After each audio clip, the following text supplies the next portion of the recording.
और अभी आपको बराह रास्त लिए चलते हैं। इस वक्त एंथनी गुतेरेस जनरल असेंबली के इजलास से खिताब कर रहे हैं। Existential risk.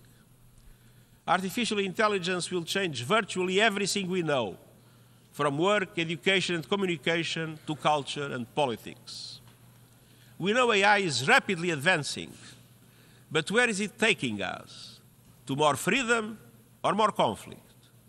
To a more sustainable world or greater inequality? To being better informed or easier to manipulate?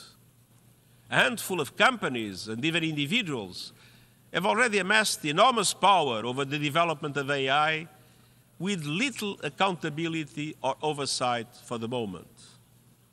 Without a global approach to its management, artificial intelligence could lead to artificial divisions across the board.